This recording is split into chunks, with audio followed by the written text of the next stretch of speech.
everyone. TJ, I cannot hear you, so I may have to come down to where you are, just to let you know. What?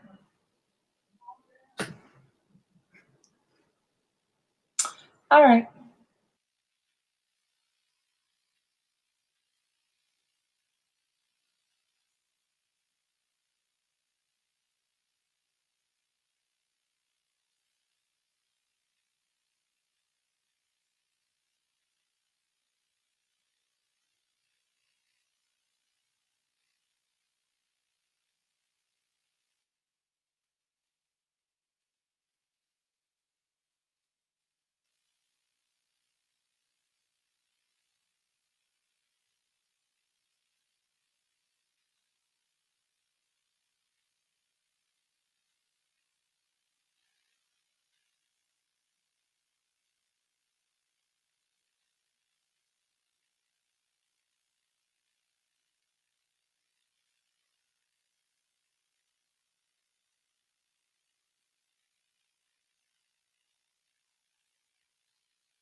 Oh, hello. Is that better? Can y'all hear me now? I think they can hear me, babe. I made an adjustment. Good, because Can you hear me on here now? what?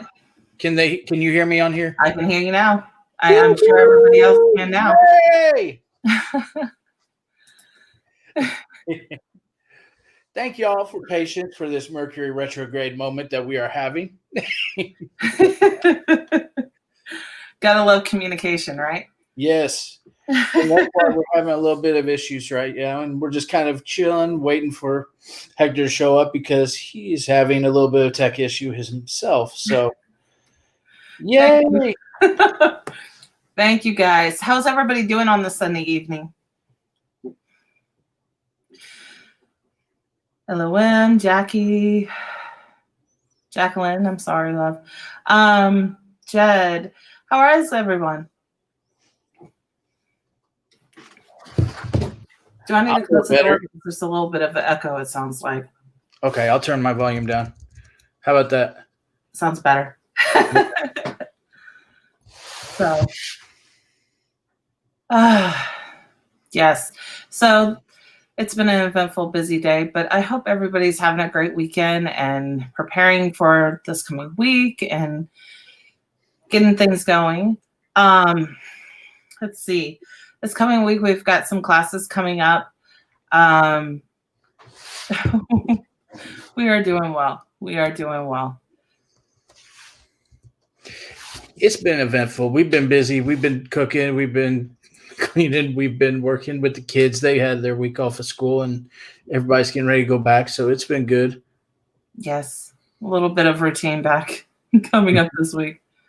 Yes. So this Mercury retrograde has been the biggest pain in the ass I've ever seen. Hey, Mama Star, how are you? Did you already say hi to Jed and to Jacqueline and to Yes. Ellen? Yes. Nice. Hi, bye, boy. Go to bed. Oh, hi, Dad. Hi. That's your Go to youngest. bed. Go to bed. Get your butt in bed. Go bed. Go to bed. I think he likes the spotlight, just to let you know. Hold on, I'm writing Hector. Is He's Hector having coming on? issues.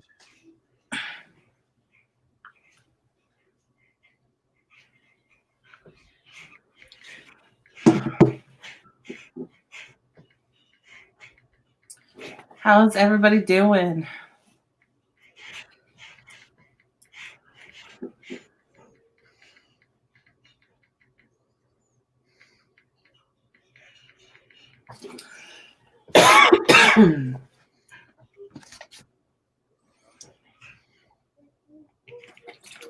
All right.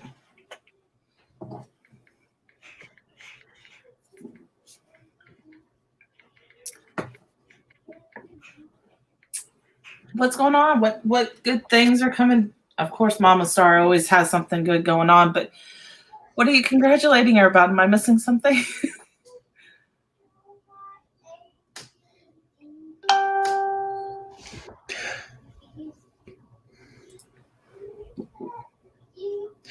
She made Well, calabasa tonight. Huh? She made calabasa for dinner tonight. Oh, nice.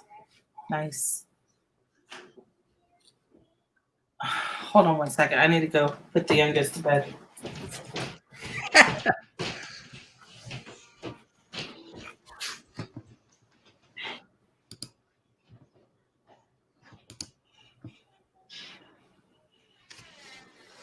So, oh, you got a new store open in Houston on Thursday. Congratulations. That is awesome.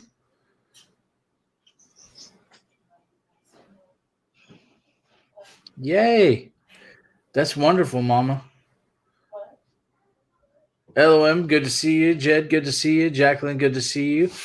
And I also saw Richard Crow here too. So good to see y'all. And Animalus Thrayson, good to see you too. Hi, Jennifer Medway. Good seeing you as well. Jacqueline says she's going to Texas. I apologize, guys. This Mercury retrograde has been quite fun already. So, Okay. All right. I don't know. Awesome. Congratulations, Mama Star. Congratulations. That's awesome.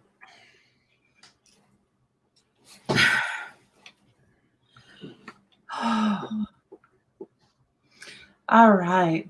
Does anybody have any questions while we're waiting? I'm really excited for Papa Hector to be on tonight. If he can hopefully get over the technical difficulties.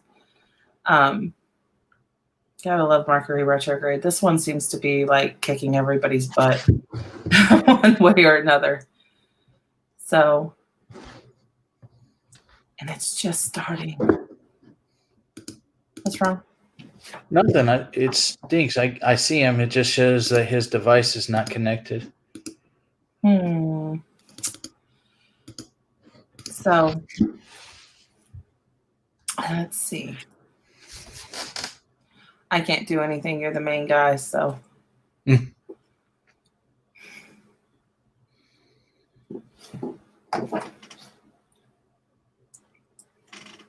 So,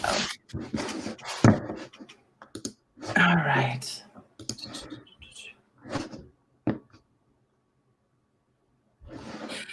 So I started something fun, and I kind of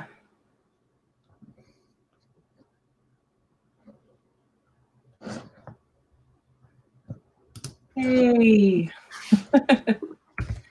hey Michelle, how are you? Um, no, I don't know if anybody's ever tried it, but if you're ever interested, I would highly recommend it. Like lately, okay.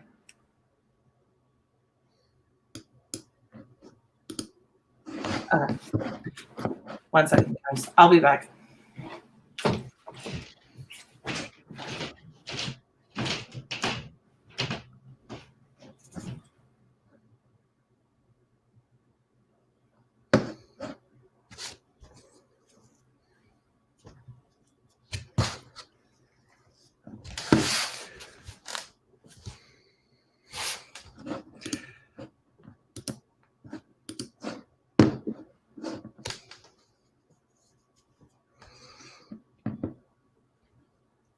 I apologize, guys. Just bear with us. We're going to have this going on. We'll have it coming through. Hi, Shannon. Good to see you. William, good to see you. Michelle, good to see you too.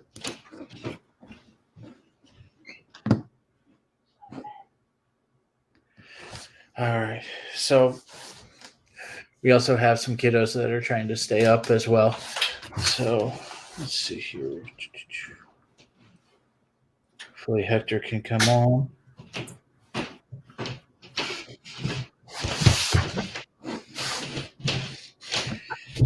Yes, Mercury retrograde has been weird. It has definitely been. It's been a different Mercury retrograde than normal. This one seems to be butt kicking everybody. Fully agree on that one. You got Mars in retrograde too, though. That always brings its own little flavor. Mm-hmm.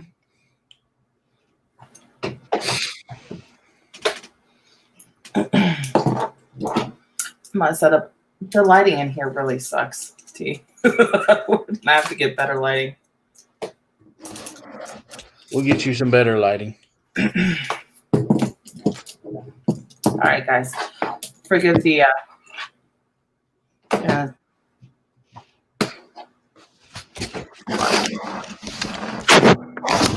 Uh-oh. So what's been going on for you guys? Have you guys been having a good week so far? Or any issues with Mercury retrograde you guys can think of?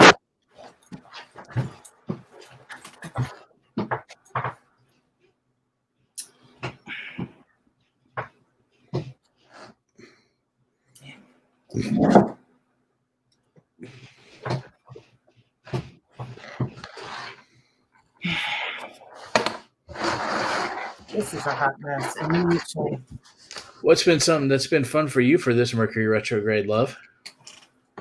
for me, yeah, this isn't working at all.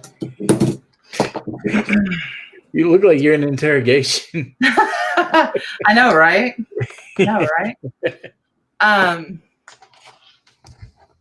Honestly, I've been having with Mercury retrograde, it's been really like I usually go within and I'm really reflective. I mean, I don't know how everybody else is, but I get really reflective, and TJ knows that I get kind of reclusive when Mercury gets into retrograde. And I start to reflect. But this one's been interesting because it's been about reflecting about self-love and fully accepting myself and allowing myself to embrace. Like most of my life, I've always been curvy. I've always been, even at my skinniest, I was like a size 10. Like I was just always curvy. And I literally have been playing with the idea for a long time. I used to belly dance. I stopped after I had kids. and I moved back here to Indy before I met you. You know that. Yeah. But I would belly dance every once in a while. And then now I'm starting to look into burlesque. It's something that I've wanted to do, something that's fun. And it's all about empowerment, which is something that I've always been interested in. And I'm always for is empowerment. So forgive the dirty laundry in the back. Oh, actually, clean one. So I have to agree with Star. It's been causing a lot of stress. it has. But that's been the kind of like the blessing out of everything has just been on that and looking on that avenue. So that's a positive. But the stress, yeah, it's been a lot of stress.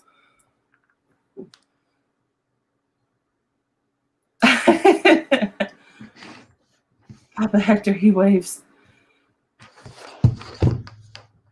Lisa, we're waiting on Papa Hector. Hopefully he can make it. We're having a little bit of technical difficulties from Mercury. Yeah. So yeah, while we open it up to discussion, how's everybody feel about burlesque? Do you love it? Do you hate it? Is it something you've been interested in? You'd like to see Amanda do it? Julie says she has a friend who does burlesque in New Zealand. From what I've been studying right now, I'm in research because there's different types of burlesque that you can do. There's different, and a lot for me, it's just for empowerment. It's me accepting my body and who I am. Because as we get older, as we change.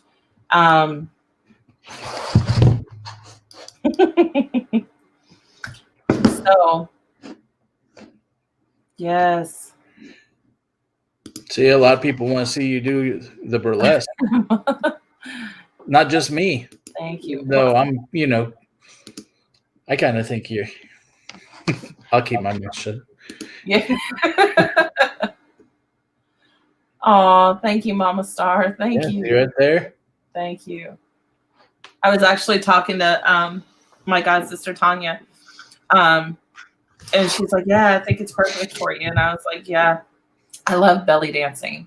I love belly dancing. I love dancing. Period. I'm very musical and very creative. So with music and dance, that's always been kind of my avenue to connect and raise energy. So highly recommend it. If you are like doing work and stuff, turn on that music.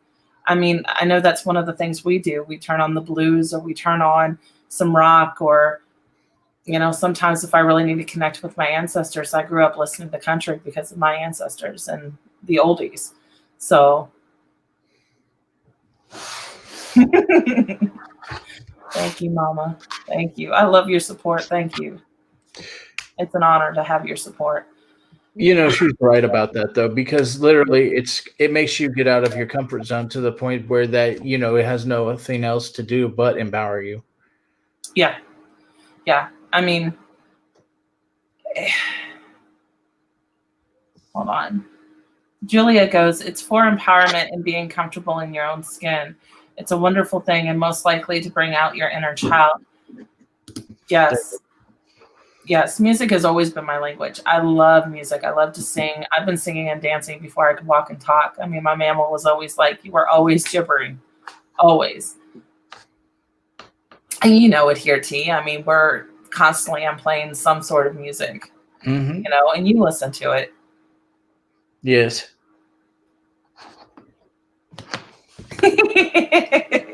Yes. Good things and good people make you wait. Just like ketchup. Yes. Just like ketchup. I love it. I think I may post that as a quote from LOM. I like that one. Yes. I love him. I do. There's some wonderful people on here tonight. There is. Mm-hmm. There is. And thank you for the support, Jennifer. Thank you. So, I mean, what's your guys' favorite type of music? Like, I'm laughing. What's your favorite type? I know I listen to everything, so, you'll see a variety. But if it has a good beat and I can dance to it, yeah. What's your favorite way to de-stress? I know for me, music is a big thing in writing. I journal, I write poetry. Maybe I should post more of that. I should. I used to. What about you, TJ? You've been quiet. You trying to get Papa Hector on? Yeah, I'm just seeing how he's doing. Awesome. What are some ways that I de-stress? Mhm.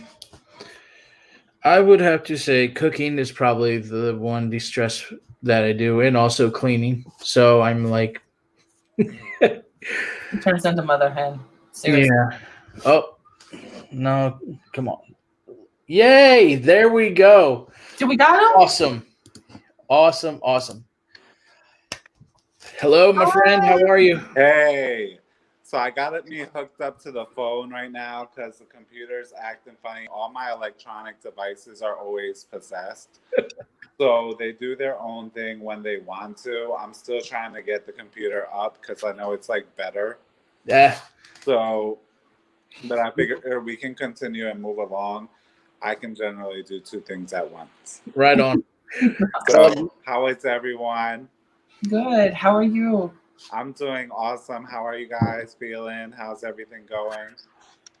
It's going good. It's been stressful and it's been hectic, but I mean, just busy. The kids have been off for the past week, so Yeah, the busy season, busy time of year.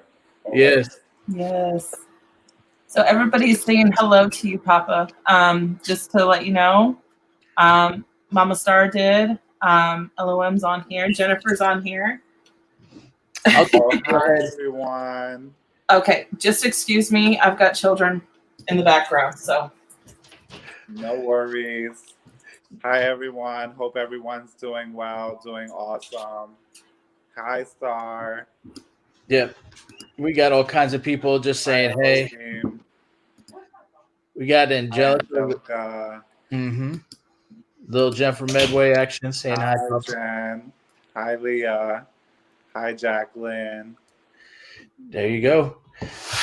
So it's been a wonderful Mercury and Mars retrograde starting off here. It's always fun. The world is always a fun ride. That's Right. the intention, right? Right. Gotta keep it waving. Mm-hmm. So, how have you guys been doing? We've been good. We can't complain. You know, life is life. Yeah, You just go with the flow. I hear you. Make it work for you. Don't work for it. That's right. That's one of the things. People always ask me, they're like, what's your secret sauce to money magic? And what's the reason why you guys are able to help so many people so well? It's because we say one thing to them. We tell them, your money works for you. You don't work for it. Then, Exactly. when Exactly. you understand that and you can start putting the money to work for you, it changes how they happen. Yeah, you have to learn how to success breeds success, right? So a lot of people right now they want to be successful. Mm-hmm. Especially right now, it's 2020. It's been a hard year. Mm-hmm. So success breeds success. What that means is don't do what you've always done. If you're stuck, if you're somewhere and it's not working for you, stop doing what you've always done. And a lot of times people go out and intend not to do what they've always done, but still end up doing what they've always done, Mm-hmm. right? So you have to look towards those individuals, those mentors, those other places where success already is, and start to model that, as well as go ahead and do yourself a favor as start to operate, think, and be as what you want to be, not as what you already are, Mm-hmm. right? So, you know, a little story is like there was a guy who was always struggling to make like car sales, right? And one day, finally, he made a really big car sale and made a really big chunk of money off of that car sale. and told his wife about it. And so his wife told him to go and took him to like Nordstrom and bought him an expensive suit with a big piece of that money. And he is like, we have so many things to take care of with that money, right? Why would you go ahead and do that right now? And she's like, because basically, right, success breeds success. So when you start to, it's not that the Nordstrom suit is better than the suit you bought, let's say, at Value City, okay? But it's that the way that you feel in that Nordstrom suit is going to be different than the way that you feel in that Value City suit. And any woman knows that, okay? Man, not so much, okay? Man, a lot of men think themselves very smart. We just are that way. But oftentimes it's not as smart as one thinks, okay? So many women already know that. So his wife was like, you'll see that when you wear this suit, you may only have one. You could have bought six somewhere else, but you might only have one of this one. When you wear this suit, you'll start selling more cars. And that's exactly what happened. Why? Because you walk different, you talk different, you act different. So start walking, talking, and acting as what you want to be, not as what you are. Okay? As what you want to be, not as what you are, within the realm of what you can do. That's going to shift things in how they move towards you, right? That's bringing the magic into how you live, right? A lot of Absolutely. people want to go, we do magic. That's all well and good, right? But you work a spell, you work a magic. You're going to work that thing, let's say 10 hours, okay? And in a week's time, you live, okay, like 156 hours, Mhm. okay? But you're running energy all the time. So if you start moving in that way of what you're creating for yourself and start moving and becoming that magic in a walking, talking form, you're giving your spell, you're giving your spiritual work that much more force. Okay? And you're going to help bring it to come into fruition at a much faster rate than if you were to sit around waiting for that magic just to work for you, right? Mhm. And continue to act and behave in the same ways. We've had a lot of people that come here that they were like, I'll tell you this one story because it's just an awesome story. Is we had this woman that she came here and she's now my goddaughter. So I know she's cool. She told me before she's cool with me telling her story. And when she first came here, she was like messed up in the game. She was like, can I cuss on here? Yeah, Yeah, go right ahead. Like, she was like fucked up, okay? This chick was like sleeping on someone's basement floor. She was like, she had just like gotten herself out of being hooked and on all kinds of things. She Mhm. had just gone through like all types of terrible relationships, everything.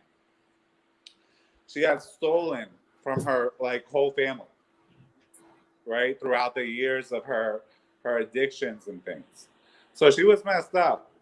So she had the guts to go and ask someone for a loan so that she could come here because she came here from another country. So, the flight, all that expense, the spiritual work cost money, etc. She came, we did what we had to do. She told me, she's like, when I go back, like I'm going back to go live in the same situation, right? On someone's floor, etc., etc. She's like, but I know that this is what I need to do to change my life. And so I'm going to spend every last drop of what I have in order to make that happen. Well, that happened. in less than a month, she was in a job, a whole new job, but in a better position than she had ever been. And I can't say the name of exactly where she was working, but it's a very big company, right? Mhm. And she held a very high position.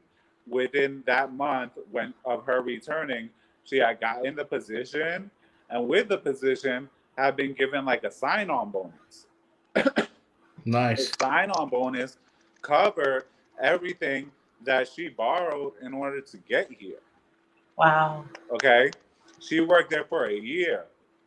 After that year, she's like, Papa, I want to move on up. I said, this is what it takes, boo boo. She said, all right, I'm coming. Here we go. And we go through. And we go through the second round of work. And from there, she ended up creating her own company, which right now she's franchising. Wow. Nice. Okay. Now, you got to have faith in something. And you got to have faith at least in yourself. Right? And Mhm. sometimes you just know what the hell you fucking know, Mm-hmm. right? And you got to go with that, right? Yeah. And sometimes when you want to be successful, it's going to look like everything is against you. And it's going to look like, how the hell am I going to do this or do that? I have lots of students who come to me and they're like, yeah, Papa, when I first started, sometimes, I'll be scraping my change together to get my lessons. I'll be like, all right, boo boo, don't worry. And guess what? Within a year from that time, they're able to say to you, like, that doesn't happen to me no more. Like, they pay for months of lessons in advance, all kinds of things. Why? Because, A, they're like, this is what it takes. This is what it's going to take for me to be successful. And they did what the hell they needed to do, and they made the sacrifice, right? Mm-hmm. So when you make that sacrifice, your investment in yourself, Mhm. okay, it's not just the spiritual work, but it's on all levels, right? That means, you know, if you want a certain job, dress like you got that job already, right? If Right. you want a certain position, you want certain respect, move in that fashion, right? So on all levels, that that says something. You put in your skin in the game, and when you put in your skin in the game, you're gonna pull something out. So working magic, that's one part. But what I try to explain to people is, in essence, you are magic, Mm-hmm. right? And since you are magic, right, that is something that's constantly going on with you, okay? As you're moving, as you're walking through life, that's constantly going on with you. Use it to your best advantage. Use that force to start moving in the direction of what you're trying to achieve and accomplish for yourself. Definitely. I feel that, when it comes to actually people doing and having us do the work for them, one thing I've noticed, Hector, I don't know if you've noticed this or not, but it seems like people's situations, it's like they don't understand. And we kind of explain this to them at the very beginning before we actually take any clients on. It's like there's a possibility that this is going to get worse before it will ever get better. Oh yeah, that does happen. Things do sometimes get worse before they get better. Sometimes Mm-hmm. you have to bring that illness to a head, Mm-hmm. right? And the only way to get rid of the flu once you're infected is to get that shit out your system. Yep. Okay? Yep. And sometimes when you first start clearing the flu, that shit feels worse. Mm-hmm. Okay? But it's going to change and it's going to get better. You just got to go through that little section, those little bumps, right? And the bigger of what you're doing, the bigger it's going to be.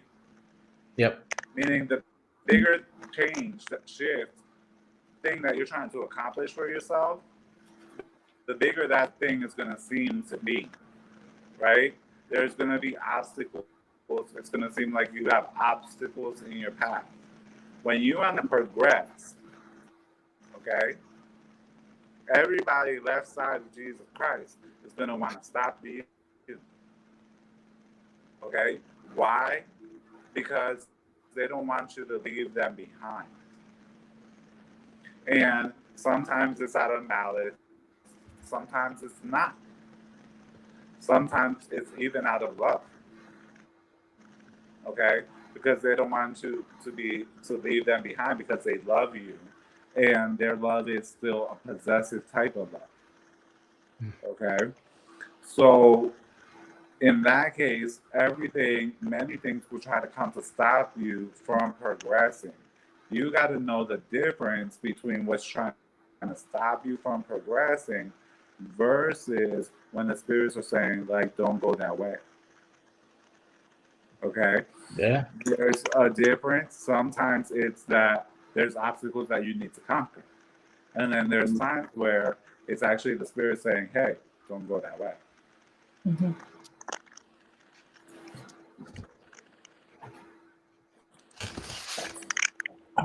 Hey, You want to try adding you again?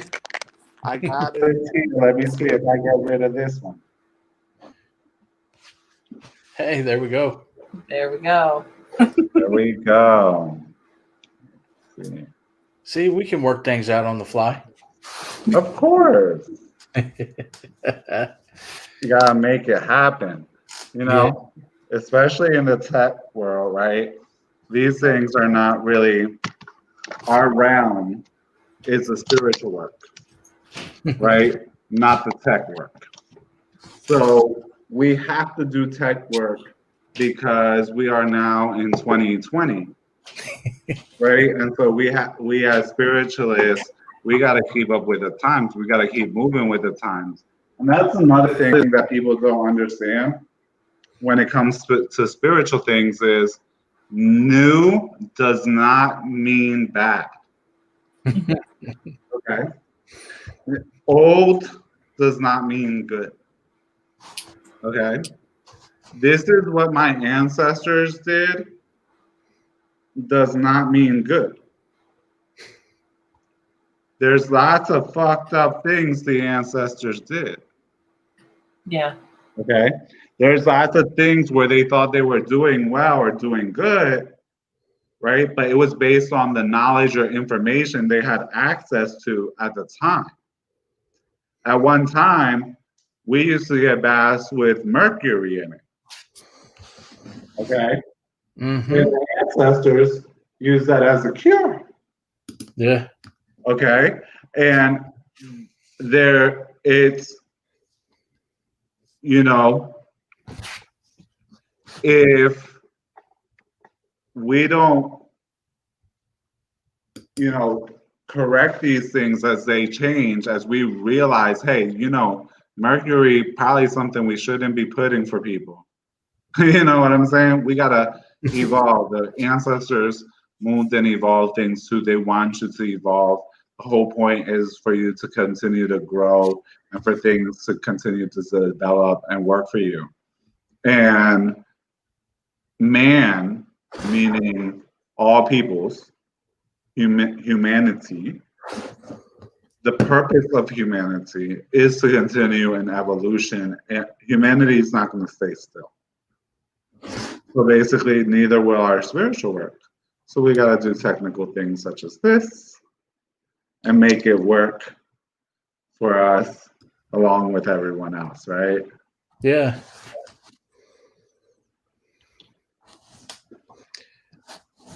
You know, it's one of those things Amanda and I were talking about yesterday is that, you know, you see a lot of the old gods. It seems like a lot of them are coming back to reclaim, and that a lot of the stuff that's happening here, they're not really happy with what's taking place, and they're really making themselves more known, especially in the ATR community, of actually, you know, that things are wanting to be rebalanced out and things are needing to really get back into the ways that they were supposed to. Not saying that, you know, like you said, with the ancestors, there were some fucked up ancestors that they said, you know, is my way or the highway. But it seems a lot of it's getting re-imbalanced is the best way, I guess I could say. Yeah, there's a lot of things that basically need to be cleaned up. You know, I get all the time things from people like where, you know, people on TikTok or other social medias, etc., like, you know, kind of making things up or kind of lying and such things. And so there is a big time right now of basically cleaning things up, right? And so a lot of this is getting put out on Front Street. A lot of it's getting exposed. A lot of it's getting, cleaned up. Mm-hmm. And, people are saying, hey, no, that's not how it works, et cetera, et cetera. So that's one of the good things that's also happening right now. Right. Is that basically everything's kind of like, rebalancing. Many people felt like 2020 was bad, but the thing about it is, in order to create balance, chaos and a destruction has to occur. You have to kind of like clean everything up, and things are going to get destroyed. Things are going to get moved around. Things are going to seem chaotic, right? But that's the only way. When you go in and clean, during that period of cleaning, things might not seem that clean. True story. Yeah. And you got to have the dark with the light. It's not one or the other. If you're going to have balance, you're going to have the chaos in order to bring the peace. Exactly. Mm-hmm. All right. Well, if you haven't been hit, most people should know by now, unless they've been hiding under a rock, that you have wrote a book that is in Weiser about 21 divisions. Would you like to share anything about that? Yeah. So I wrote the book. It's called The 21 Divisions, Mysteries and Magic of Dominican Voodoo. And it was published by Weiser just this June 2020. We did a special COVID release. And June 2020. And the 21 Divisions gives a basis and a foundation as a book. It gives a basis and a foundation of what our tradition is of the 21 Divisions. The 21 Divisions, as well as another tradition that I practice known as Sanse, but in this case, 21 Divisions, is not as well known a practice because it's not as basically we don't have books, right? So there's not really any books out there about the 21 Divisions. So it's not as well known, and that's A. B, in the Dominican culture, it's been mainly hidden and pushed to be hidden for a long time. So you always had to know someone who knows someone, etc. But the world is becoming smaller, and that means more and more things are coming forward. And so the 21 Divisions is to give people a foundation of what our tradition is and what it's like. Because we do exist, we're there in the Dominican Republic, which is on the same island as Haiti, right? And a lot of people often ask me, all the time, is like, well, what's the difference between the Haitian voodoo and the Dominican voodoo, right?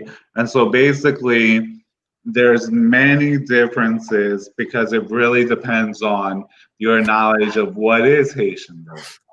All right, or what is Dominican voodoo, right? So, firstly, is in the Haitian voodoo line, right? Practices. There's various lineages. One being the Ason lineage, which is the most well known and written about outside of Haiti. In Haiti, it also came over time to slowly grow and dominate certain parts of the island, right? However, above the capital city, as you go further and further north, another lineage, which at one time was the dominant lineage of the island, was known as a Cha-Cha lineage. And there's actually various Cha-Cha lineages, right? And so these lineages were also known as Deca. And these Cha-Cha lineages at one time were very spread across the island, but now are mainly practiced in the north. Dominican voodoo has many of the similarities or many crosses with that lineage, the Cha-Cha lineage. Now, the Cha-Cha lineage wasn't written about as much when like sociologists, anthropologists, many of these people who wrote the books, okay, when they came about to research voodoo, right? And that's because at that time, traveling in Haiti, and still oftentimes now, traveling in Haiti is not always the easiest thing.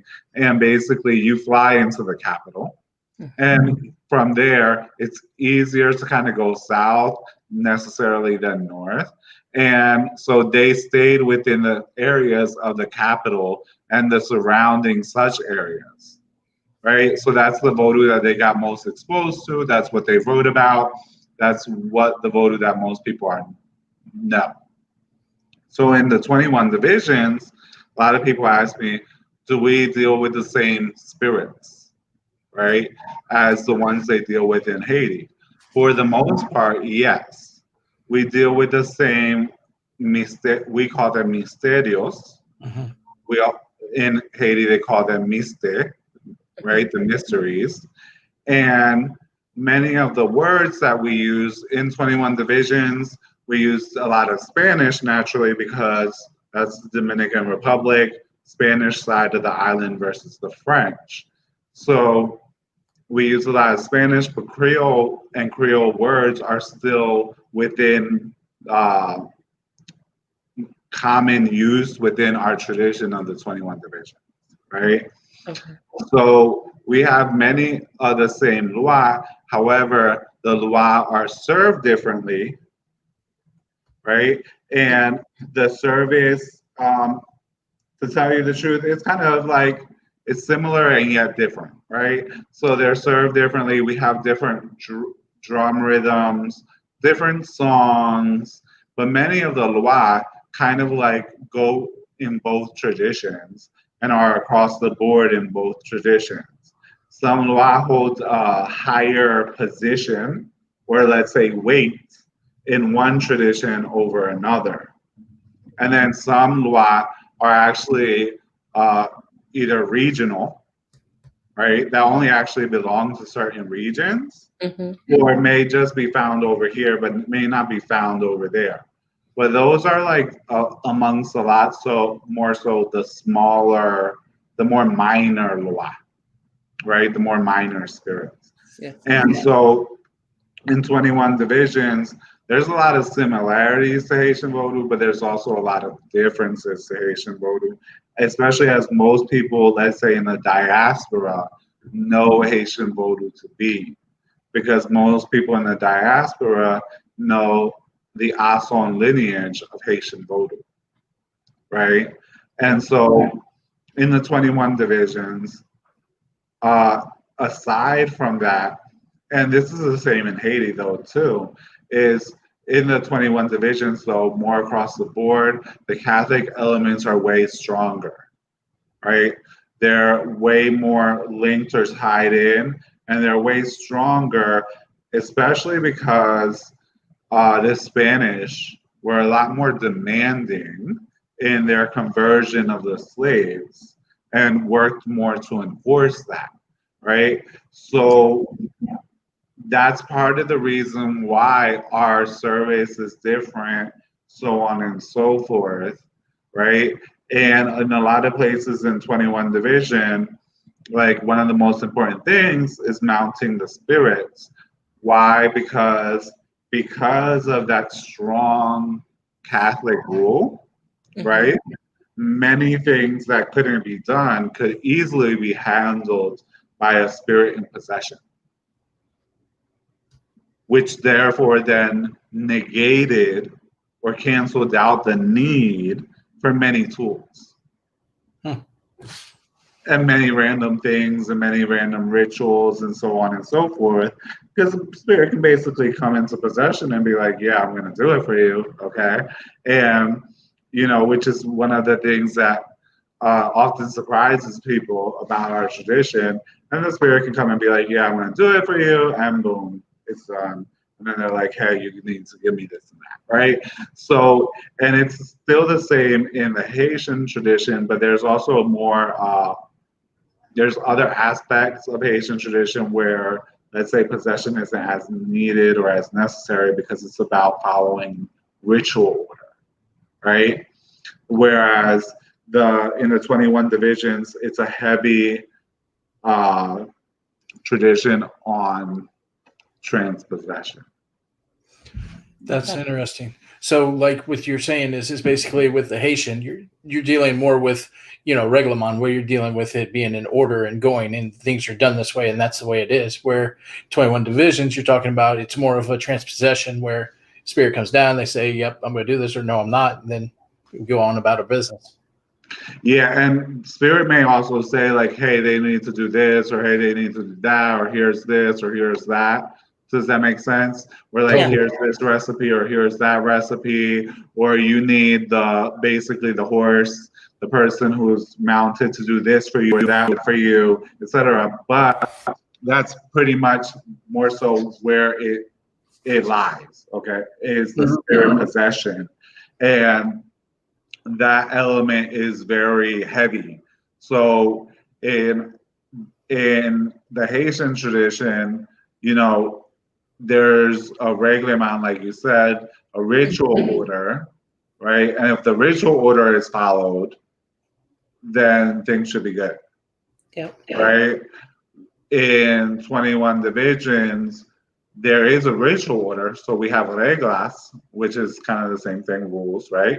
We have reglas, we have ritual order, and we do have how it's supposed to work. However, part of that, how it's supposed to work, is the spirit has to come. It has to be like yay, nay, no, yes, this, that, da da da da da da da da da. Right? So the interactive and the ritual order in many cases is basically to get the spirit to arrive. Okay. So the spirit has to come and be like, yes, this and this and that, and blah, blah, blah, blah, blah, right? And for certain things, the priest can get the answer without the need for possession, right? Where there's maybe certain parts of the jobs that they might say, oh, have the priest do this, or have the priest do that, or you need this, or you need that, right? But that needs to happen. And so someone asked me not that long ago, because someone asked them, is like basically like, can anyone kind of like go and get initiated, et cetera, et cetera. Well, the thing about it is it's very individual and very personal to each individual. Why? Because the spirit has to come. Okay, so ritual order is not enough.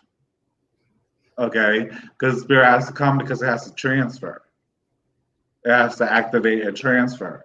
And so that has to be like, yeah, that the spirits want you to do it, because otherwise they ain't gonna show up.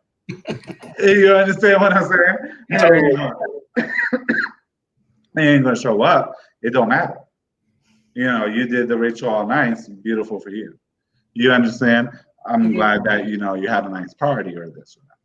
But so that's one of the big things in our tradition is that transpossession, dealing with that spirits very much directly. And the book, which, like as I said, was published by Weiser, gets you an introduction to all of our major lois, the major mysteries who form a foundation in our tradition. However, here's the thing. When you write a book, right? And I've never written a book before. I wrote actually another book, but it was self-published. And when you self-publish, you do what the hell you want. So you ain't gotta worry about nothing else or asking nobody. But when you write a book, you're limited to a certain number of words, right? I can't just go on and on and on and on, and I would definitely love to, right? So what I gave in this book was kind of like a starting foundation, but the foundation itself ain't even necessarily complete because I can't get through a whole foundation in that amount of words, right? So people have been asking me, will we come out with a next one? Yes, we will when God wills it. You know how these things roll, et cetera, et cetera. But we do have another secret project that we are working on for you, but it's still top secret. So, yeah. So basically, I got to give everyone like a foundation of what our rituals and ceremonies are like, right? What initiation is like, what is basically the process, how to kind of get started, how to go ahead and understand. Maybe if you're someone who basically, right? I always say this, there's a lot of lost witches out in the world, okay? True story. And we're all witches are brothers and sisters, okay? So I know that in our communities, sometimes there'd be like lots of petty bettiness and kind of like, you know, drama, Drake, and you know, everything else like that. But at the end of the day, we're all brothers and sisters in a very beautifully patchwork quilt of a fucked up, beautifully fucked up, dysfunctional family. Okay. And so we all gotta like look out for each other. Okay. All witches are brothers and sisters, whether you like it or the fuck you don't like it. So like witchcraft wars and all that other nonsense, it's beautiful stuff. But you know, keep it for like mugglery. Keep it for like the outsiders, right? And realize that all witches and spiritualists, we're all brothers and sisters. And we just gotta all learn how to get along. Everyone's gonna work their way, right? Everybody dances merengue their way. Everybody moves a step. Maybe one person moves a little inch left more and a little inch right more. Everybody dances their own way, even when they're doing the same dance, right? So in saying that we're all brothers and sisters, right? We're all here to help each other and be with one another and kind of lift each other up, right? There is enough people against the witches for witches to be acting nonsensical, right? You leave the nonsensical to the nonsensical people, right? And that is not us. So basically, right? You might not, we have a lot in the world, lots of lost witches. And what lost witches means is that basically, bitch, you don't know you're a witch. You don't know you're a witch because you didn't grow up around a place where that was supported in a healthy manner, okay?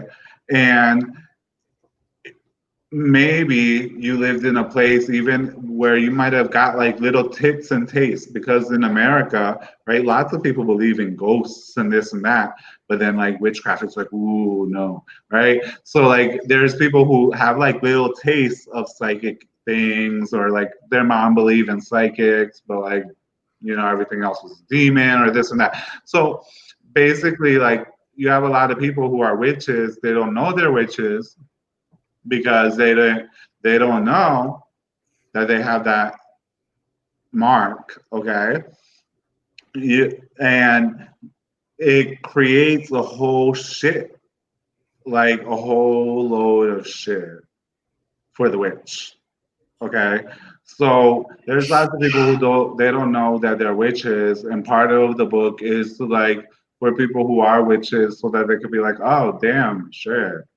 You know, really, my problem is just like, oh, I'm like a lost witch, right? And I just need to like find, you know, where I need to be, who can teach me, who can show me the way and the path, etc.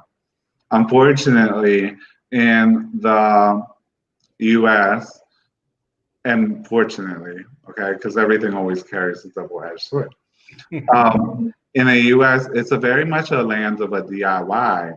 And this can sometimes be harmful to witches, right? Because we can, if you have powers, okay, you can fuck yourself up without knowing by mistake, okay? A sword cuts the cuts the person who's bearing it just as easily as it cuts the next guy. Yeah. Right?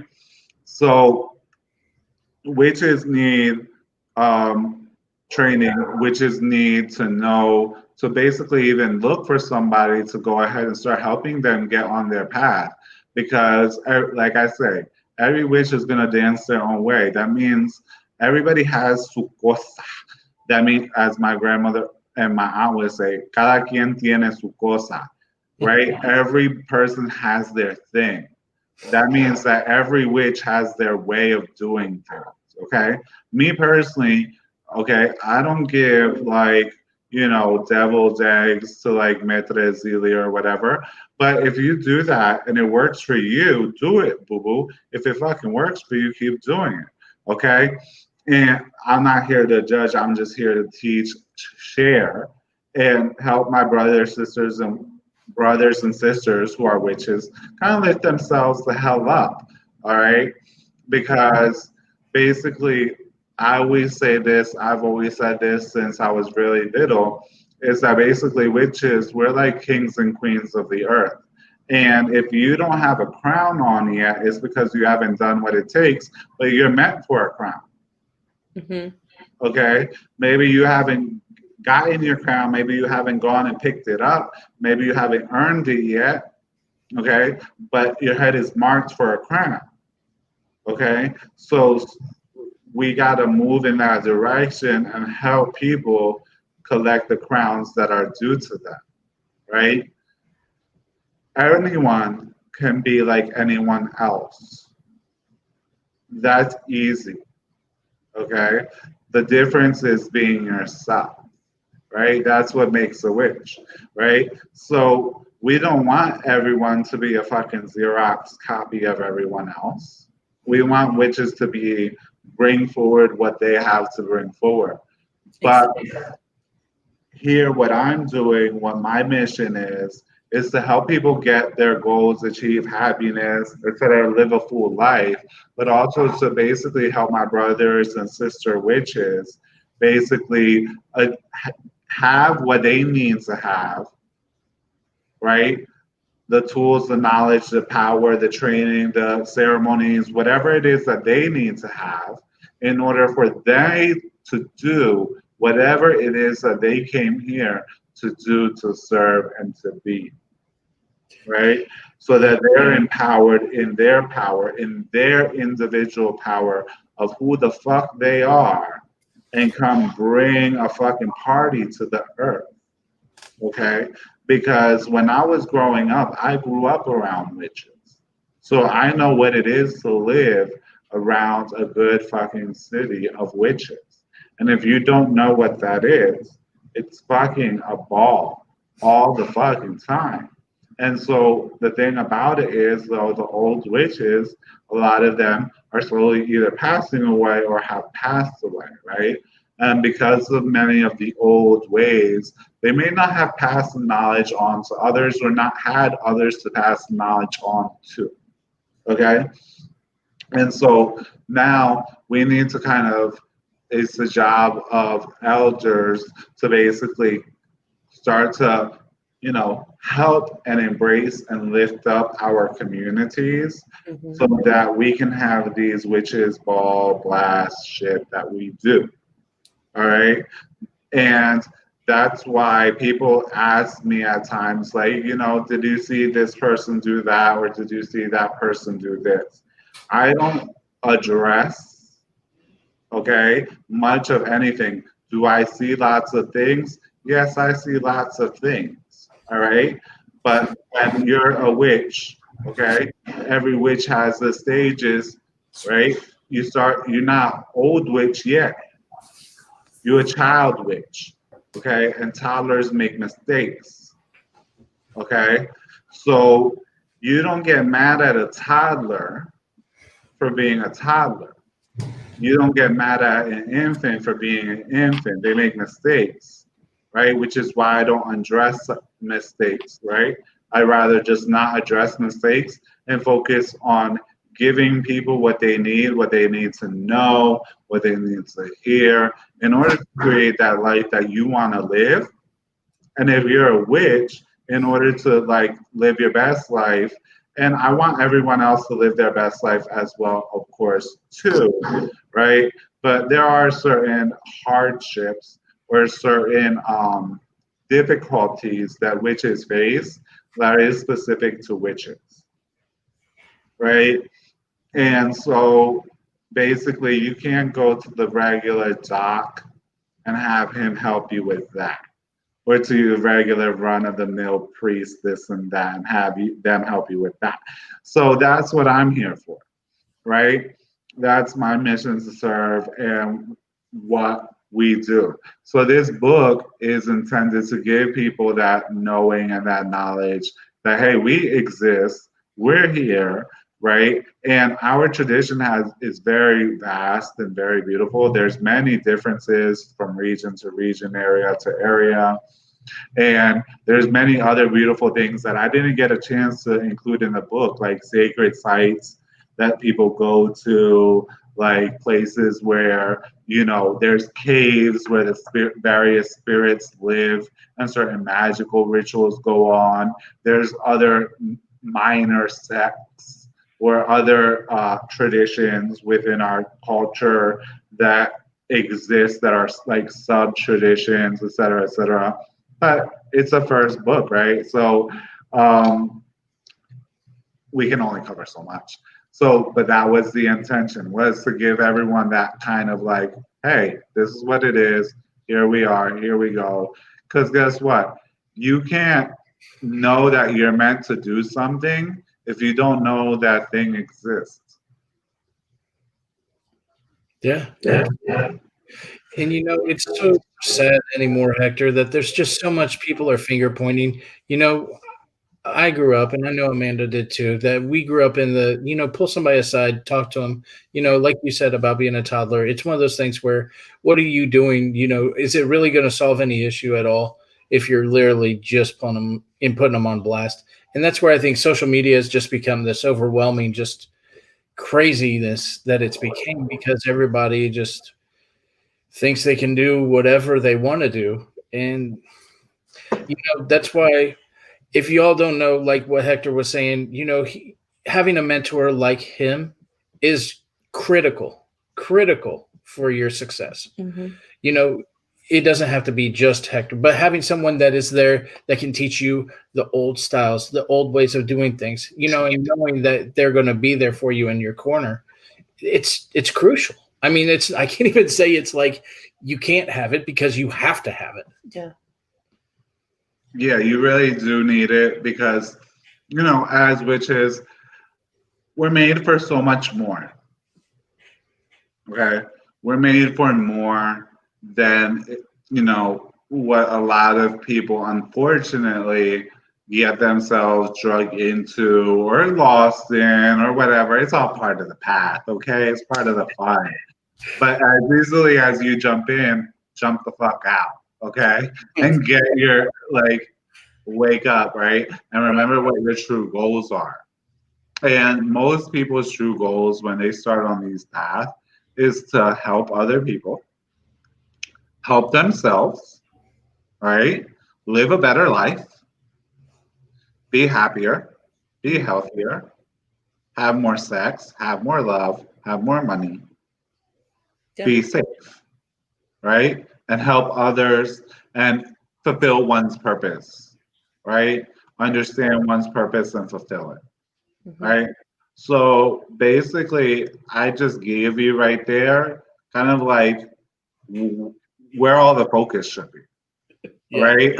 Like, if you got all of that going for you, you won't give two damns about what Jerry is doing in the corner and what Juju is doing over there. It doesn't matter to you. And so people ask me, like, you know, I'm always so calm, cool, and collected, so relaxed, this and that, why, how, etc. It's very simple. I'm focused on that which matters. I have a very beautiful life.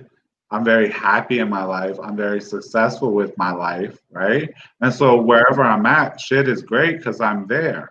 And people say, like, okay, like I said that to one of my kids, and they're like, wow, that sounds really arrogant. Well, some of y'all need to get a little bit more narcissistic. Okay. Some of y'all need to get a little bit more narcissistic, but it's not arrogance. Okay. Confidence and arrogance are easily mistaken. Okay. It's not that I'm great, that I'm better than others.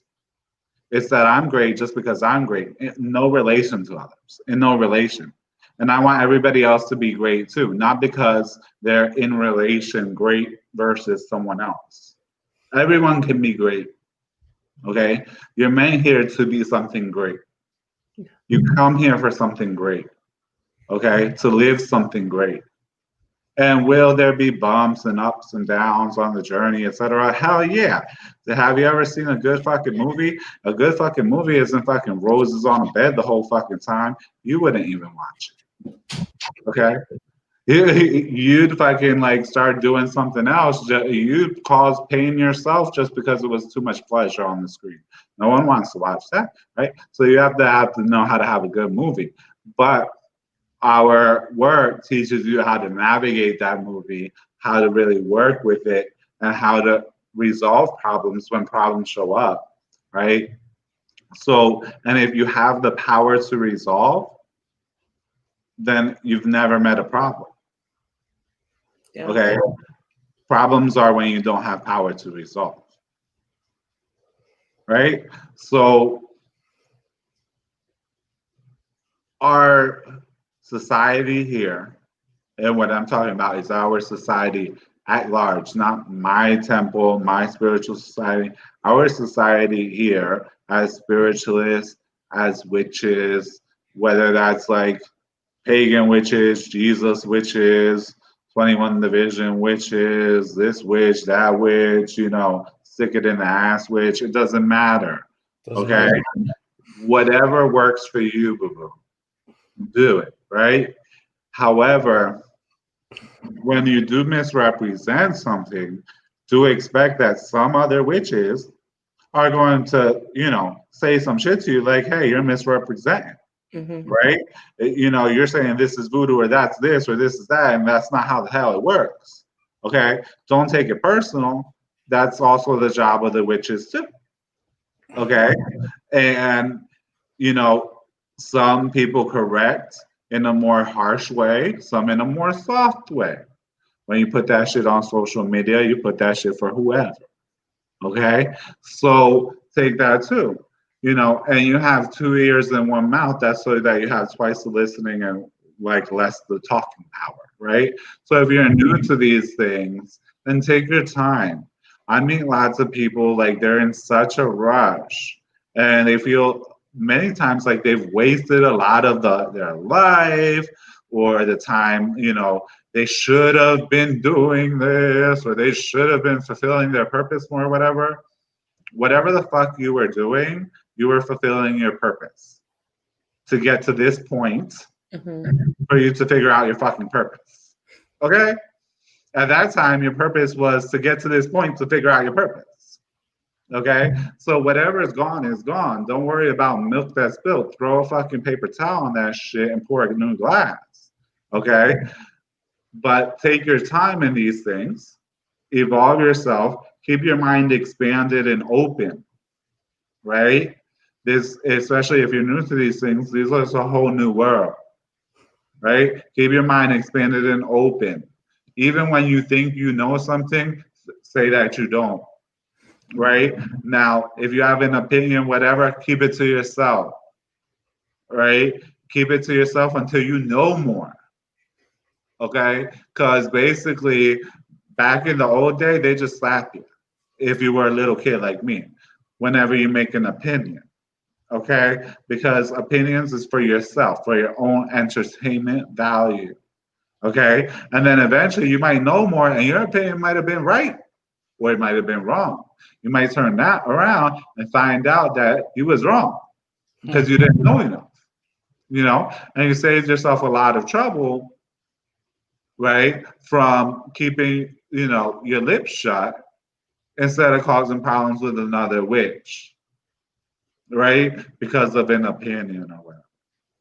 So my thing is, witches, we're brothers and sisters. We're here to help each other. We're here to help lift each other up. It's a very simple formula. Okay? We're not all going to be alike. We're not all meant to be alike. There are various scenarios that are scenarios of opinion. We're witches, so we can agree to disagree and still be able to talk. You know, with those, through those disagreements and those, it's called debate, right? And debate is actually fun. You know, I used to tell my grandmother, you know, if it doesn't work out for me as a witch, right, I'm either going to be a porn star or a lawyer. You know, and she, That's the same thing, Hector. Some people think that's the same thing. well, kind of, right? Right. So, Somehow. so then basically, like, and she would say, whatever you do, just be the best, and how you be the best is by bringing the full you to the table and really bringing yourself forward and putting 100, right? So basically, like, us as witches, we're here. Everyone, we can talk with each other, not have the same opinion, etc., etc. There's many ways to skin a cat. That's one of the beauties of the 21 divisions, is that I can pretty much go anywhere on the island and I can ask another witch for help, and generally another witch is going to help me and they don't know me. And vice versa, right? And that's just how we kind of like operate, right? And we help each other and support each other, etc. Everyone has their own way that they skin the cat, but at the end of the day, everybody still eats the same fucking cat. It doesn't matter. It still gets cooked, okay? And everybody has their own recipe to Alfredo, you know, but the shit is still Alfredo, right? So there's many ways. Are there certain ways that are wrong ways? Yes, there's wrong ways. There's wrong ways to making Alfredo sauce too. And you could have made that shit for 30 years and called that shit Alfredo sauce, but really you was making like cheddar cheese sauce. Okay? So saying like I've done this forever this way doesn't mean that you've been doing it forever the right way. I've met and I've had godchildren, right, who had forever been doing things the wrong way and, you know, switched the way, were open enough, right, to do what needed to be done. And they had done it forever that way because they hadn't had the proper tools and training, right, and the proper mentors to teach them the right way. So they made just such a simple little shift and everything unlocked and broke open, and they're like, what the hell just happened? And that was like, I was wondering why this and this and that, and now, and it's just like, be open, right? Be open. That's one of the things about witches is we're more open than other people, right? We're more open. That's what makes people more sensitive. Right? That's what makes a lot of witches more highly sensitive. It's because we're more open, right? But be more open to other witches too.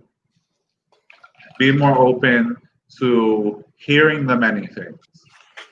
You know, still eat your salt, okay? Because there's lots of bullshit. There's lots of bullshit floating around too. So still taking plenty of salt, right? But be open and be open to the idea like of possibilities, right? Which is, we're all about that. What is magic? Magic is about pulling some shit that shouldn't happen and making that shit happen. Mm-hmm. Okay? Making some shit that ain't meant to happen fucking happen. Okay? Some shit that is on course to go in a fucking different direction and send that shit to a whole different place of where you want it, right? So we're all about that whole realm of possibilities, right? But in our communities, that's what we need to focus on, right? We're here to help each other. We're all brothers and sisters here, right? And we're here to lift each other up. we can all do that. We can all have, life is abundant. The earth is abundant. Especially if you're a U.S. witch, you live in abundance. You don't even know. Okay, especially if you ain't never been to no Haiti, no DR, nothing, then you really don't know. If you ain't never been outside of this country, you don't know how much abundance you got. Okay, so life is abundant. The U.S. is abundant. Europe is abundant. Lots of places are abundant. Right? There's enough for everybody. Right? Let everybody be success and succeed. That's what we're about. Right? And that's what the 21 Divisions is about too. Our work, there's a big sense of brotherhood, a big sense of sisterhood, community. We around, like I said, around the country, we kind of support each other and whatever it is. We're very quick to get to know each other and so on and so forth. So our traditions are beautiful. And that's what I wanted to portray with the book. That's what I wanted to show, is that's what our traditions are about. It's about getting people to life health, right? A lot of people, their life is not healthy. Their body may be healthy, or it might be healthy, but their life may not be healthy. And that's something different. And that's because that's not something you don't get taught that in school. No, unfortunately, here in the United States, it's not even a focus. It's just, you go this way, this is what we're doing, and that's it. Well, a society uses people as a tool, right? Because you're just a clog in the wheel when it comes to the government, right? You're a number, you're a clog in the wheel. They don't need to teach you how to live a successful life in the essence of where they can't use you at, okay? And in fact, if you were to have successful relationships, that works against what they want, okay? People who have more successful relationships aren't as tied down to their work. True. Right? So for society's purpose, as far as government, society at large, you're just a clog in the wheel with the intention of making society's next evolution. Right? We're here, our spiritual work here is about making your next evolution, your next progress. As far as society is concerned, we're not too concerned. It will continue to progress, right? So that's not our job. But we're here to make your next progress. Society is always going to work whatever angle for people, like keeping people focused on having big house, big car, tons of stuff, tons of this, tons of that, etc., in order to be happy, right? They're going to keep you focused. Why? Because people who get a big house and a big car, etc., they work a lot, okay? And they help to progress the purpose of society, right? So society is not concerned with your next progress, and your next progress may be in your personal health, your relationships, your feeling of knowing yourself, of your personal success. Personal success means how happy are you. It doesn't mean how much money do you have in an account, so on and so forth. Okay, it means are you more happy or less happy? Are you spend more time in happiness? What are you spending your time at? Right? How to get there, how to achieve those things. And of course, we can help you get business success and all these other material worldly successes too. Right? That's the beauty of our tradition. Our tradition doesn't say you have to be spiritual and poor. If you want to be spiritual, then you have to be poor. You either have to choose being spiritual or you have to choose the material world. Instead, our traditions say, no, you can have this and that. You can have both. And in fact, when you're spiritual, both is one, and they're married. So you can have the material world and the spiritual world. They're married, and you should have them both. Mm-hmm. In fact, if you just have one, that's out of balance, True story. right? So that's part of the beauty of our traditions that really you can't really find anywhere else. Okay? You can't find that in any other religion. You can't even find that in other things people call spiritualities, okay, such as Hindu spiritualities, etc. A lot of other spiritualities, it's like you're either spiritual or you're worldly, right? We're like, no, you're you. You don't have to be pagan poor. You can be both. Exactly. You're you. You know, you're unique to yourself. You know, that's the one thing I think that there's people out there that they don't feel like they feel guilty about having both. You know, like it's okay to be spiritual and to drive an Escalade if that's what you want. Definitely. Most definitely. It's okay to be spiritual and drive an Escalade. It's okay to be spiritual and drive a hoopty. It doesn't matter. None of that makes you or breaks you or makes you more spiritual or less spiritual. And it doesn't actually mean anything about you, right? And anybody who tells you that it does is not your spirit, is not the mentor for you. Nope. Anybody who thinks that it does is not the mentor for you. None of that means jack shit. Okay, in a day, and in actually just a few hours, all that can be taken from you like that. Yeah. Okay, with very little efforts from some individuals. Okay, so none of that means jack shit. Okay, and in fact, you know, none of what you have or any title you bear or anything that you can name can make you more or less spiritual than anybody else. Yeah. Well, LOM said he likes you. He thinks you're pretty smart. And I have to agree. You know, you've been doing this for a few years, so you know your thing or two. Yes. You've been doing it since I was in second grade, just so you know. Yeah. It's been it's you know that, and I had the blessing of being able to grow up around it as well.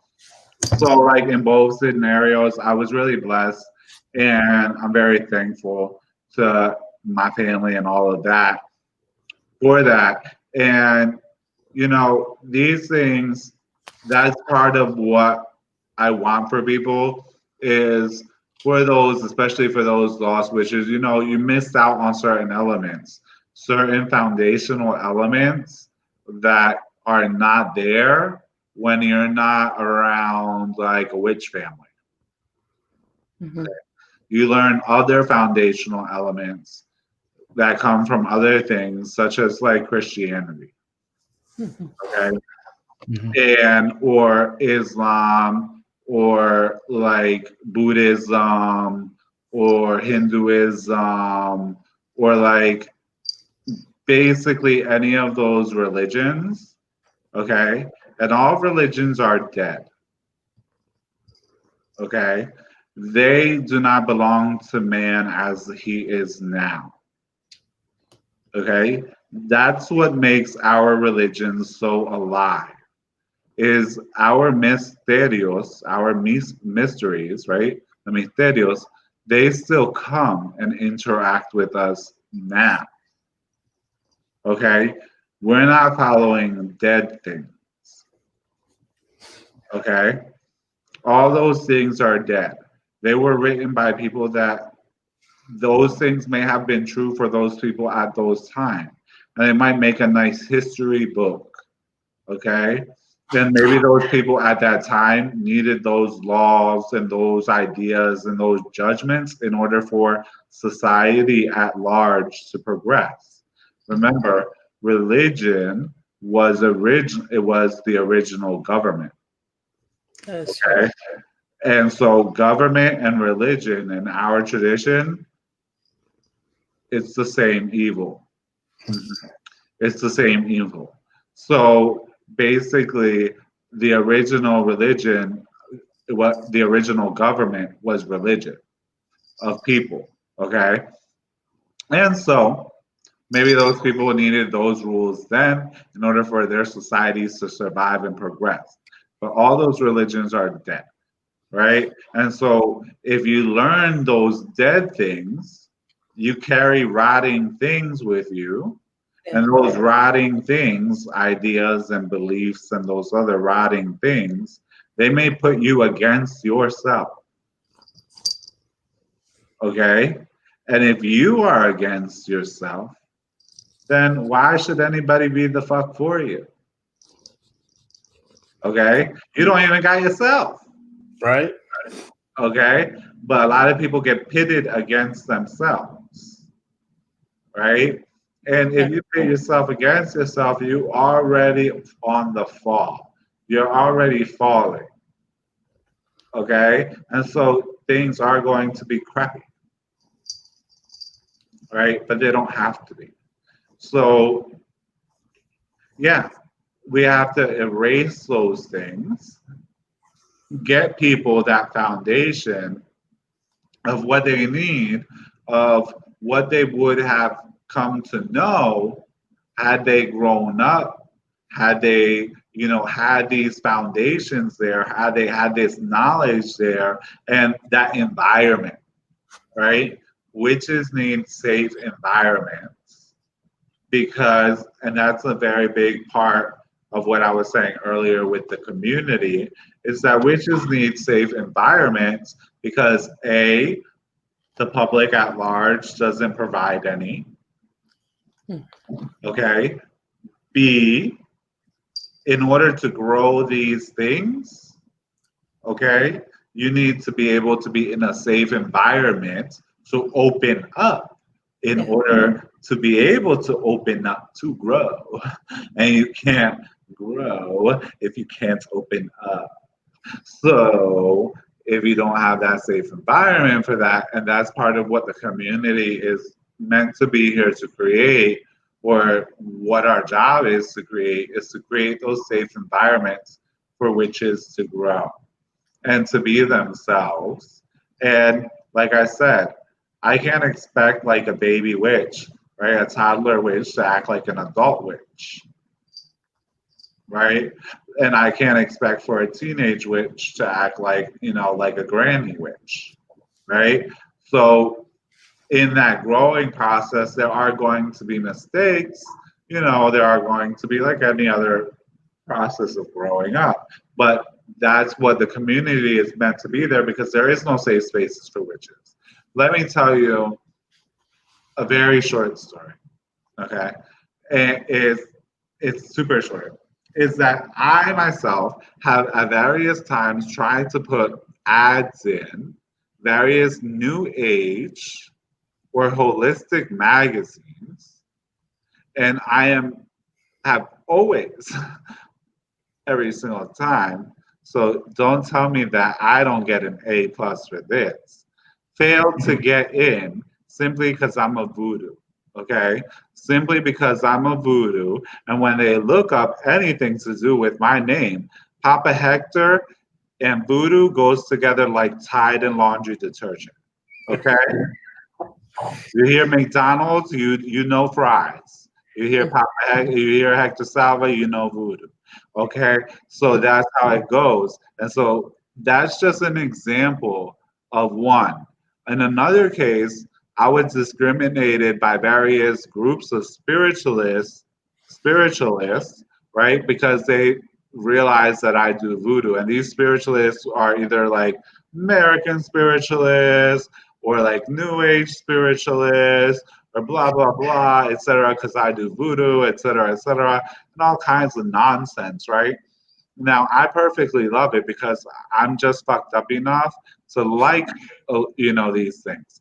But the point is, That's my point. Is that even in the public sector, okay, even in spaces that are supposed to be spiritual, okay, or supposed to be open-minded, okay, witches are, and especially voodoo, okay, especially voodoos, is get the hell out of here. Like, people can accept in many places mediums, people can even accept psychics, like all that's becoming more and more acceptable. Okay. But voodoo is like, ooh, no, no, no, And when people see you happy and successful, they always assume that, you had to have cavorted with the devil in order to do so. And I feel, highly offended to, be said that I just cavorted with the devil. I didn't just cavort with the devil. I had to have like the whole demonic party there. Right. Really. No, really. That's how people are. But that's the point of like witches. Basically, we have to create our own safe zones, right? And our own areas where other witches and ourselves can continue to like do what we do and bring to the table what we bring to the table.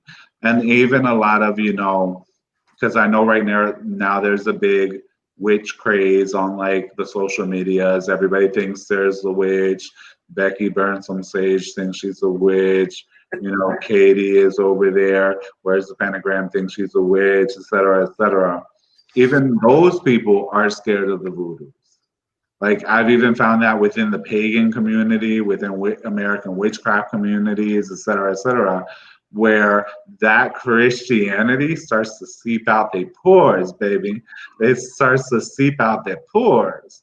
I'll tell you of an example. I went to England once, and I went and taught at a taught workshop about voodoo, right, to a pagan group that had like 2 or 3 different traditional covens there, right? And the Christianity started seeping out of all those people's pores, right? The fear, okay, and the Christianity came out their pores, even though they were claiming to be, there's so much instilled into people that is Christian. Okay, so much to the point there's so many judgments that people make, they don't even realize it, that's been instilled into you through the Christianity, right? And so the Christianity came out their pores, and they were scared, and started acting up a little fool, and I thought it was entertaining because I'm fucked up that way. So and it was good, but it was good because it was especially the leaders, okay, which speaks volumes, okay, and unfortunately didn't put your students and other people under you like in any position of comfort, but it did make some breakthroughs and wake some people the hell up. So you see what I mean? Like all good things, all good things. But yeah, so definitely those of us who are witches, and I'm including pagans, all of us, we just have to be, all of us, here for each other, more open, more willing to lend a hand, more willing to, be like, hey, bro, that's not right. That's not how you do shit. And then be able to be like, without it being like a whole thing, right? Yeah. And yeah, just be here for each other that way and encourage each other. So. Mm-hmm. No, I enjoyed your story, Hector, because it was literally like listening to what's happened to Amanda and I here in Indiana. We actually met at a store. There's no other, we're the only conjure store that's here in Indianapolis. And before that, there was, I'll just say it, I don't care. It's literally the best way I could describe the store we met at was, it was like a Hallmark store that offered psychic readings. Yeah. I was working the front, and then I was working, I was a reader there. And I was the only one really practicing witchcraft and reading and studying what I could of the voodoo. And literally he comes in at a class and he's like, I'm interested about the voodoo. And everybody's like, you need to go talk to her. And I was like, No books whatsoever. The only book they ever had was Kansas Falons about love, Haitian love. Oh yeah. yeah. And I was just like, okay. Yeah. And I was, and people were scared of me. They're like, you're not going to curse me, are you? And I was like, why would I really? And you always hear about, they were like, oh, well, I like witchcraft. I like the white magic, but not the black magic. It's like, what the hell?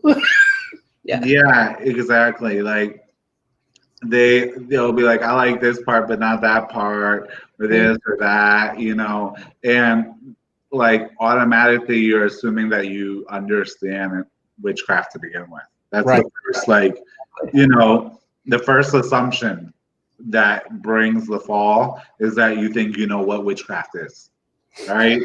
Right. So then you're like, oh, I only like the white magic, or I only like this, or you can't go ahead and force me against my will, can you? Or this or that, or blah, blah, blah, right? And I've been being accused of witchcraft, I think, since I was like 8. Okay. I mean, people in school would find out that like who my family was and things of this nature. And so I've been being accused of witchcraft for like forever, right? Yeah. And I always found it really entertaining. Eventually you don't really work to correct it. You know what I'm saying? You're just like, yeah, maybe I did do that, Sure. It's just like, fuck it. I remember when I was a teenager, I got brought into the office once because I was accused of like dancing on the full moon night naked in a cemetery, cursing some person in high school that I didn't even know, right? That I never met, never heard their name before, didn't even know. And it kind of made me feel pretty fantastic now. It's like, don't mess with Hector. That and it doesn't matter if the fame is for good or for ill, it's still fame, right? So, I didn't know this person, they knew me, and, they felt themselves important enough that I must have cursed them. And they brought the person in, and I was just like, it's total ridiculousness. And so I just played the psych game with the principal, and I was just like, well, first of all, the fact that you bring me into this office is an admission that you believe in witchcraft. Okay? Because you're giving credibility, okay, to this accusation of witchcraft. So it's saying that you believe in witchcraft, and they're like, no, I don't believe in witchcraft, but they're scared. And I was like, well, if you don't believe in witchcraft, it's not real, then you would just tell this person it's all hogwash, it's all bullshit, and send them along their merry little way. Yeah. Right? And after sitting upon it, they brought the person in, and I said the same thing to them, and they're like, well, I don't really believe in witchcraft. And I was like, well, then why am I here? If you don't believe in witchcraft and you're saying I did this to you, then why does it matter that I did this to you? Yeah. And they both were like, kind of stumped at that, and they were like, I was right, of course. And so they were like, you can go on back to class and basically like leave them alone with this, right? So, yeah, this is the thing that a lot of people, they have all these crazy ideas about who and what we do and what it means to be a witch and this and that, and especially about the voodoo. And, voodoo is actually like the most ancient medical system, okay? It's the most ancient healthcare system. Okay. And when I say healthcare, I'm talking about like mind, body, soul, life, aka like love, money, health, wealth, everything that concerns life, including your soul and everything else. Right. But here's what I always tell people. Okay? The fact that you're so freaking scared tells me that it works. Right?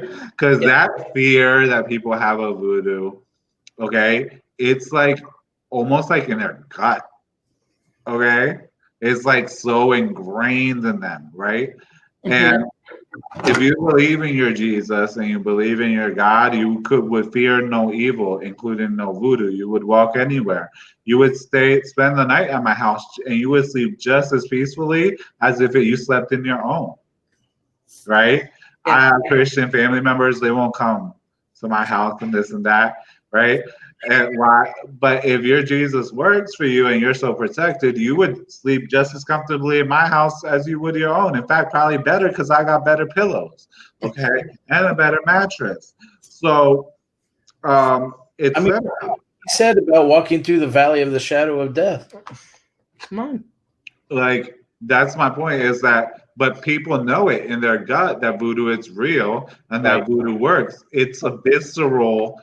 Deep down in your gut, your body can't deny it. Your body can't reject it. Okay, you don't know if Jesus is real. You don't know if that works. You don't know about this one or that one. You're not. It's not a visceral thing. Mm-hmm. Do you understand? In fact, people are less scared of their gods than they are of voodoo. Yeah. Okay, people will disrespect their gods more quickly than they will a voodoo priest. Generally speaking. Very true. You know, every once in a while you get your crazy lunatic who's willing to give it a shot. You know, disrespect the voodoo person. But for the most part, you know, people are always real scared, real quick. Like, are you gonna curse me? I've been, you know what I'm saying? I've been accused of curses all around. Like, I'm like, who the fuck has time to do all these fucking curses, bro? Like, I got a life. Yeah. I feel you. I mean, if I had $1 for everyone who thought that we cursed them, oh my gosh. Yeah, I mean, I literally had family going, "Why? Why did you go to Haiti?" And I was like, "Because I was called to." Yeah, they're just like, no. I've had my own family members go around telling people that like I go to the DR and I go to Haiti and I just go there to do voodoo to kill people and like I just be knocking people off like flies really, but you know. Yeah. Where's your pots at, man? How many pots do you have? I mean, seriously, you must have a storage unit full of pots. I was about to say I had to rent myself a storage unit. You know, and we're gonna get them their own house because there's so many people in pots. You know, right now there that you know everybody's gonna need their own living quarters. You know, because certain ones are not getting along. So, yeah. No, so it's just ridiculous the amount of fear that it's had, but it has, you know, a long history to support those fears and lots of other negative influences that have happened, which is all the more reason why of what we talked about earlier. You know, let's turn the shit around, you know, and show people like really what we're here to show people, which is that, you know, you can have a happy, successful life. You can live good. You can live good and be spiritual. You can live good, be spiritual, and be yourself. Mm-hmm. You know, and whatever it is that you want to achieve, not everything will be within your reach, but many things, and even many things that you may not believe are in your reach, will actually be within your reach. Not everything. I have to say that disclaimer because you know I've had throughout these years I've had people ask me for all kind of crazy shit. You know, then you know you get when you're a voodoo, you get confessions worse than any Catholic priest would ever hear. Okay, and you get to hear about desires that no one else would ever hear, and you get asked for some of the most insane shit. And in saying that, I would like to make a mention of this, that the crazier shit requests that I get is usually not from people who consider themselves voodoos or witches, Nope. etc. It's usually from people who are considering themselves Christians, Muslims, and Hindus and all these other religions who are supposed to be supposedly so much better than us, so much holier than thou, so much, sanctified, and they're the good people, right? They're the ones that come with some of the weirdest, strangest, and some of the most malicious, Yes. like deep down dirty, malicious, dirty fucking shit that they'll ask for, right?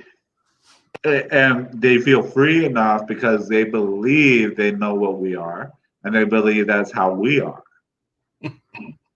Okay, they believe that we're that black magic, and whatever they think, it can't be any worse than anything that we could be actually doing. But that's not true. Okay, most voodoo people are very normal people.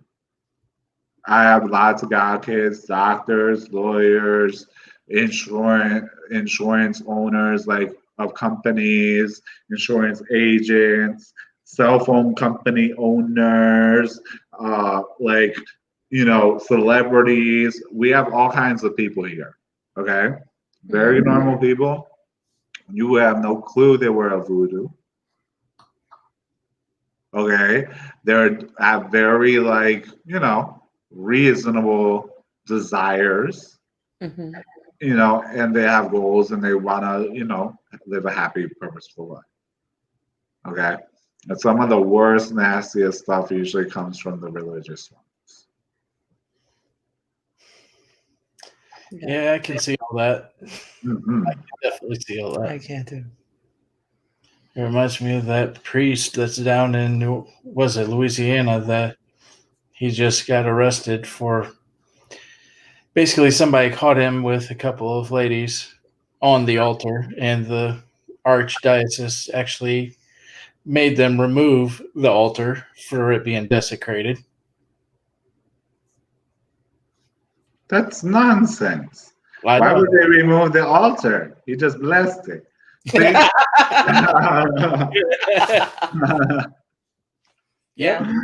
Yeah, But those are the people, the ones that exactly. having those. You know what I mean? They're the ones. Yeah, no, that's totally so. We had someone here who was a reverend, right, of a Baptist church, okay, who got someone pregnant, okay, outside of their marriage. The woman didn't want to, abort, and so he wanted to do a spiritual abortion. Okay, and so we've had that. We've had people. Oh, a good one was. We had a case where, and these cases actually didn't take, but the requests were made. So we had a case where there was a guy. His whole family and all his brothers had become reverends. Right? The whole family. And so was he, but he was like late on the game because he dilly-dallied and he liked the streets and da-da-da-da. But finally he got his life together and now he's ready to do his thing. Rather than go in, and now he's a real Christian, right? He's a Christian, he's against everything. Okay? So he, rather than go in and do his own thing and do it right, he does. He starts, but he's not very successful. He's not a very good preacher. And so he's not very successful, but one of his brothers is way more successful. So his request was to basically have the brother die, so like spiritually kill the brother so he could take over his church. Wow. Instead of just being equally successful, we're going to take him out in the process. No, exactly, because basically each brother had a church, and he wanted the success of the most successful brother, and he wanted to take him out and have him will his church to this dude, his little brother. So rather than build his own church and build it up and do the work and realize, hey, you dilly-dallied for 10 plus years. This dude was building himself up for 10 plus years while you were living the life. Mm-hmm. Right? He worked to have that success and build. He sweated for his church at the size of whatever it may be. Okay? Yeah, maybe you're not as an effective preacher. Find yourself a mentor. True That's story. how it works, right? Who can teach you how to be a better preacher. That brother could have been the mentor. True. But his Christian solution was like, yeah, just knock him off the face of the planet, have him swim with the fishes. Yeah, I was going to say, You I think know, that's the wrong person. He should have called another line of work. exactly. And it's like have them swim with the fishes. Like, and these are the Christian individuals, and these are preachers, who are leading other people, right? Mhm. But when it comes to African traditional religions, ATRs, very quick is the discrimination against us, and that we're devil worshippers, and we're this, and we're that. But there's actually there's nothing that really backs it up, right? Yeah. Other than a lot of craziness and the craziness that people already believe, movies and TV, and the things that they have in their own head. Okay. Right now, the world is very neurotic. Society, the governments, the world at large has worked to make man very neurotic, to make people very neurotic, right? Lots of things are working together to work against people. That's why so many people are suffering from, you know, anxieties and depressions and ADHDs and bipolars and manics and all these other things that's happening, right? A lot of these neuroses and things going on in the head, it's because it's actually being worked on. It's like very diligently to make man more and more neurotic and to have man cut each other off and to make each man more and more an island. Okay? Mhm. So that you're isolated. Why? Because it makes you work as a better clog in the wheel of society. Okay? And it makes you devote more time to working, to more time to following what they want you to do, their rules, their guidelines, their goals. So, very African traditional religions, ATRs, particularly Sunset and the 21 divisions, I know, not only because I've seen it done by others, but because I do it and continue to do it every day, every week. We treat all kinds of situations. I have someone who was on over 2 dozen pills prescribed by doctors being taken daily for all types of mental disorders and situations, and they had to be weaned down progressively. But they went from like 26 pills to 2 pills, right? So, yeah, and that was just in a period of a few short months. Amazing. So, there is cures for all these things, but it's also part of the reason why the continuation of perpetuating the myths against us will continue. It's because there's many people don't realize this, but there's many people working against you. And the world is working against you. When I mean the world, I mean the world at large. It has plans for you. And its plans for you are not for you to be fucking happy. It doesn't give a fuck about you being happy. That's not part it. It doesn't matter whether you're happy or not as far as the world is concerned. Does that make sense? Totally. As long as you get a job done, as long as you're part of the robot, right? As long as you get something accomplished for them. So that's their concerns with your happiness are not.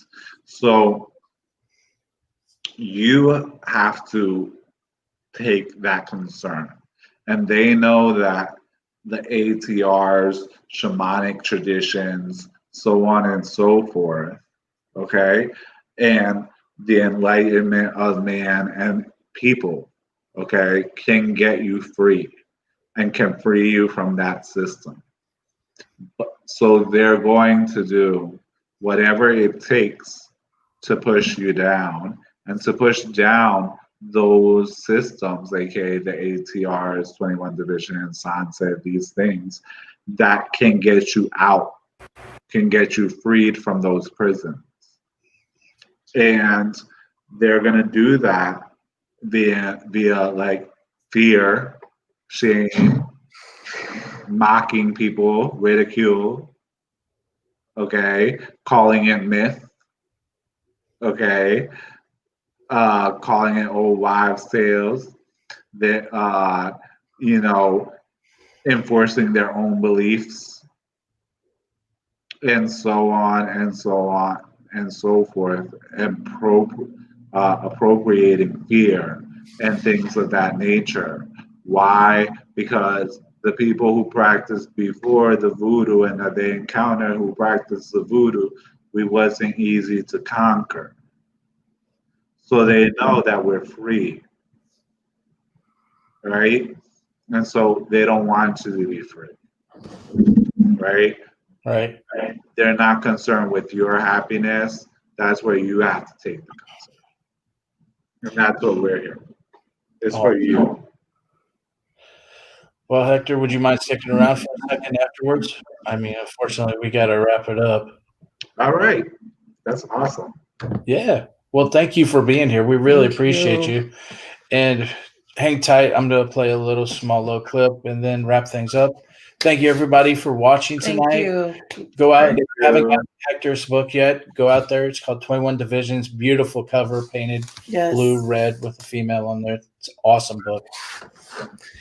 Thank you, Papa Hector. Thank you. Did you want to mention how people can get a hold of you if they need to, say, learn more about wanting to possibly finding out more about 21 Divisions or about Sensei? Yeah. You can get a hold of me at Hector Salva, HectorSalva.com. And from there, you'll find our email address and all the contact information. You can find my book, which is also available Amazon, Barnes & Nobles, IndieBound, everywhere books are sold, Weiser's website. Thank you to Weiser. Thank you to everybody who came in here with us and shared their time with us and came in to, share some of their time. And as always, we're here to help support. Blessings to everyone and blessings to, TJ and Amanda for having us on here. Awesome. Thank you. Well, hang tight. I'm going to play this little clip real quick, and then I'll end the broadcast and wanted to ask you something real quick. Yeah.